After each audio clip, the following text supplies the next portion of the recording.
എൻ്റെ പുതിയൊരു വീഡിയോയിലേക്ക് ഏവർക്കും സ്വാഗതം. അപ്പോൾ നമ്മൾ നേരെ വീഡിയോയിലേക്ക്. അപ്പോൾ നമ്മൾ ഇന്ന് കാണുന്നത് പാമ്പൻ പാലത്തിൽ നിന്നുള്ള കാഴ്ചകളും മറ്റുമാണ്.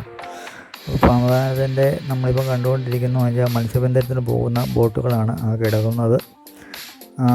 അപ്പോൾ ഇന്ത്യയിലെ തന്നെ ആദ്യത്തെ കടൽപ്പാലമാണ് ഈ പാമ്പൻ പാലം എന്ന് പറയുന്നത്. 2010 വരെ ഇന്ത്യയിലെ ഏറ്റവും നീളം കൂടിയ പാലവും പാമ്പൻ പാലം തന്നെയായിരുന്നു. പാമ്പൻ പാലത്തിൻ്റെ നീളം എന്ന് പറയുന്നത് ഏകദേശം 2.5 കിലോമീറ്റർ നീളമാണ് പാമ്പൻ പാലത്തിൻ്റെ നീളമായിട്ട് വരുന്നത്.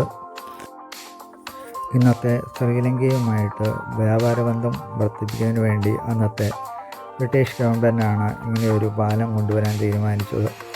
അങ്ങനെ 1911 ഇതിൻ്റെ പണി ആരംഭിക്കുകയും 1914 ഫെബ്രുവരിയോടുകൂടി ഇതിൻ്റെ പണി പൂർത്തീകരിച്ച് ഗതാഗത യോഗ്യമാക്കുകയും ചെയ്തു.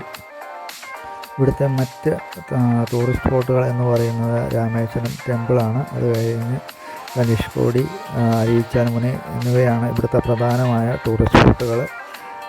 അരീച്ചാൽമുനയിലേക്ക് ബസ്സിൽ പോകുന്നവർ ശ്രദ്ധിക്കുക, ഒരു 3 ബസ് മാത്രമേ അവിടേക്കുള്ളൂ. രാവിലെ, ഉച്ചയ്ക്ക്, വൈകിട്ട്. എനിക്ക് ഉച്ച കഴിഞ്ഞ് എപ്പോഴൊക്കെയാണുള്ളതെന്ന് കറക്റ്റായിട്ട് അറിയില്ല. രാവിലെ പോകുന്നത് ഞങ്ങൾ പോയപ്പോൾ 5:30 അപ്പോൾ 5:30 അവിടുന്ന് എടുക്കുന്ന വണ്ടി ഏകദേശം അവിടെ ഒരു 6:30 മുമ്പ് അവിടെ ചെല്ലും. അത് കഴിഞ്ഞ് അരമണിക്കൂറോളം ബസ് അവിടെ നമുക്ക് വേണ്ടി വെയിറ്റ് ചെയ്യും. ആ ബസ്സിൽ പോരേണ്ടവർക്ക് അവസരം തിരിച്ച് പോരാവുന്നതാണ്. അത് കഴിഞ്ഞിട്ട് ബസ് ഉച്ചയ്ക്കെങ്ങാണ്ടേ ഉള്ളൂ.